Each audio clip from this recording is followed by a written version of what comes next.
welcome to another Fresh Off the Stools, fresh interview. I'm here with Hugh, who I haven't actually asked your last name yet. Wyld. Hugh Wyld, and he's involved in this year's face-to-face Festival of Solo Theatre. Like everyone else I've been interviewing this week, it doesn't stop. But today we're going to talk about Hugh's piece, which is called A Time to Speak. Yes. Tell us in your own words what that's about. So, A Time to Speak is, it's about, what is it now, about 3 months old. It first started as a scratch night of new writing in my place I used to live in Shadwell, which was an office block. So it's very sort of low tech. And it was a night of new writing. I collected or commissioned a group of writers to write monologues relating to the impact of HIV today. And so we had about 8 different monologues written, and then I got cast the show and had 8 different performers. Some of the writers performed their own monologues, some didn't, and we brought some more people in. And then we did this sort of event where we just performed them in this office block. And now we're here in the Lost Theatre for the Solo Theatre Festival as part of this wonderful festival of solo monologue theatre. So yeah, that's the sort of, so far that's the journey that A Time to Speak has had. So and hopefully the future will be bright. Yeah. So what do you think it's going to mean for this collection of pieces having it now being performed this week at the festival? What does that mean to you guys? Me? Yeah. Well, it means it's a big step up from where we were 3 months ago.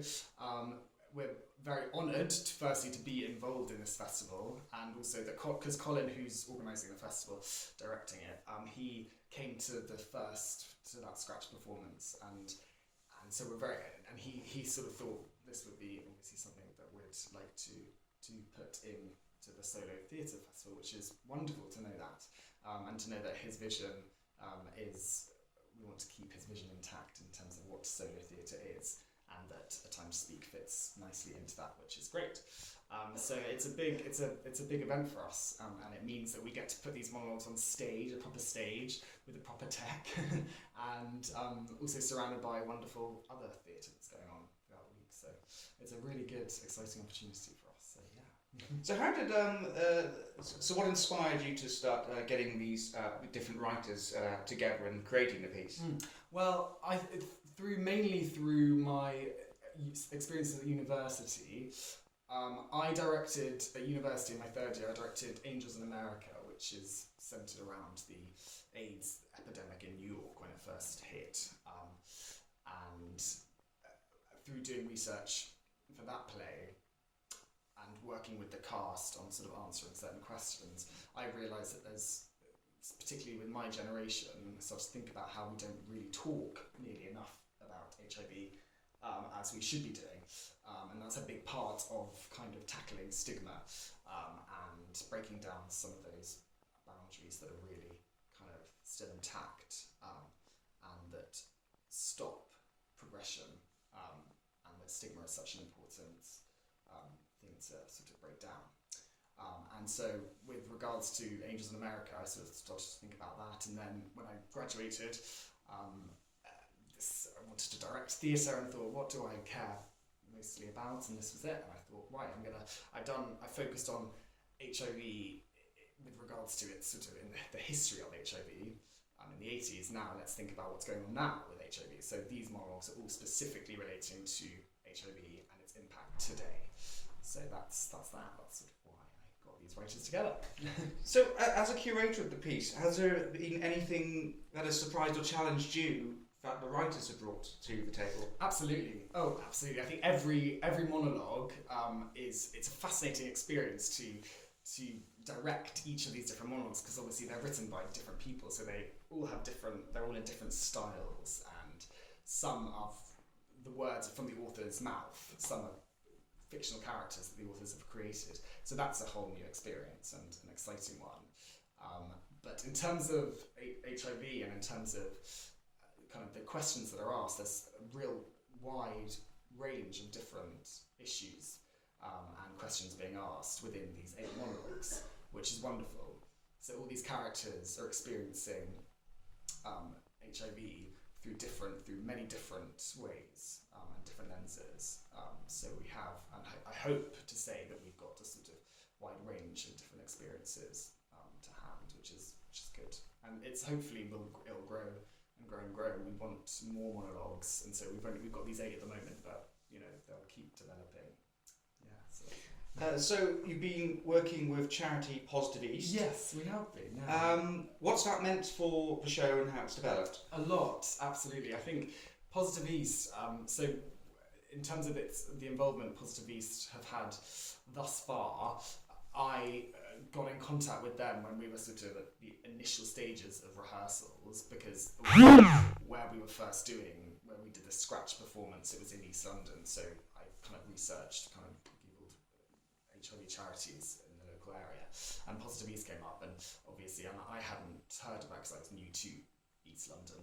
I'm from South London originally, so this was a whole new experience, and this was really, really exciting to come across this charity, this wonderful charity, volunteer, kind of with volunteers at the centre of the charity. It's very important in terms of Positive East, and it's the largest community-run HIV charity in London, which is great. And so I got in contact with Paul, who is the communications and fundraising manager, and he came along to the first night to that Scratch performance, and did a speech before, and we raised some money for them, and that sort of sparked a wonderful relationship between me and Paul, and we're going to develop the piece together, and the event itself, the project, it will be officially launched, as it were, in the offices of Positive East in December 4th, around World AIDS Day, which is the first. So that's a big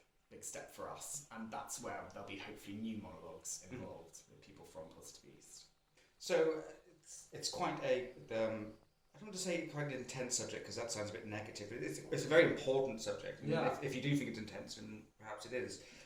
So what are you hoping the audience on Wednesday night are going to take away from the performances? Well, I think the key aim with A Time to Speak is to instigate talk about HIV.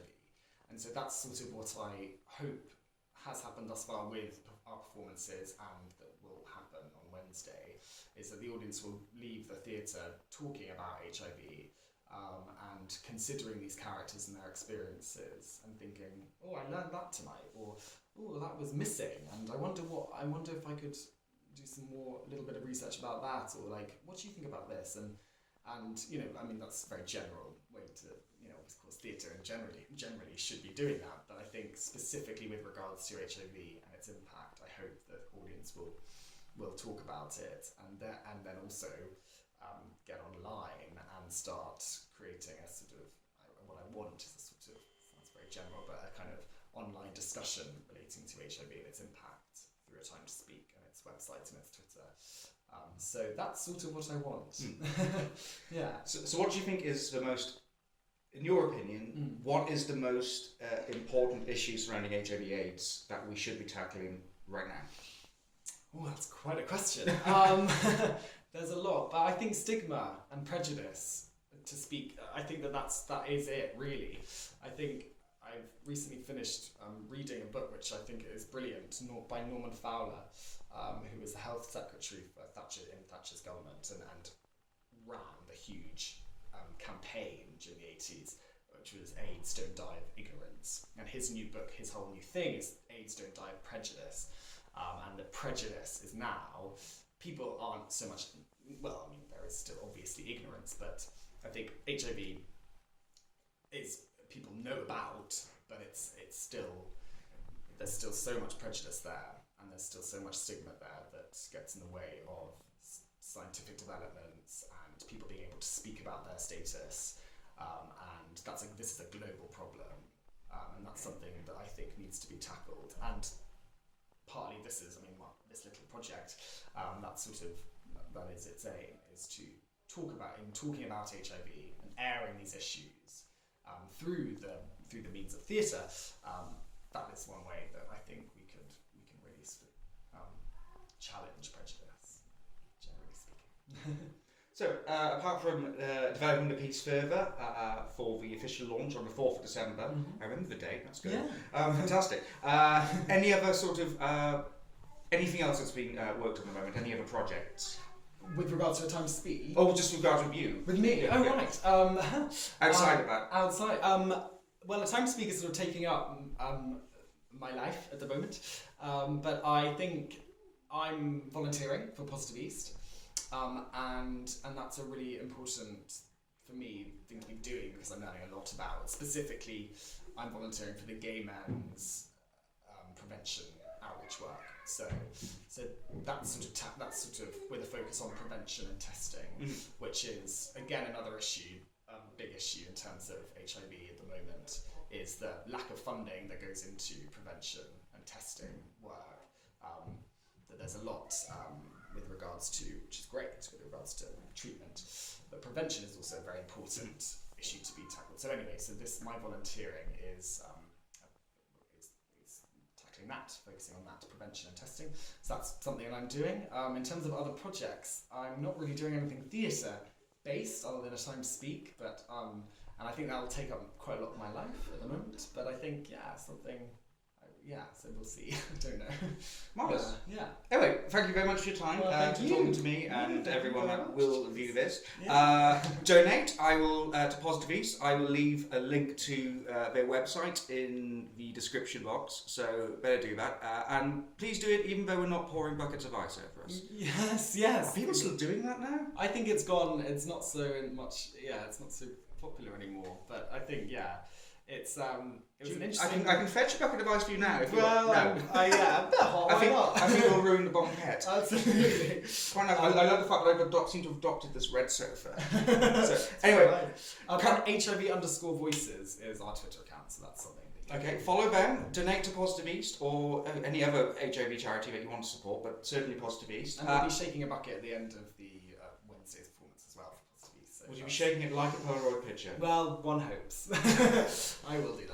And I think the most important date for us immediately is Wednesday, the 8th of October. Come down and see this piece, along with fantastic other things going on at the Face to Face Festival of Solo Theatre, going on from October the 6th to October the 11th.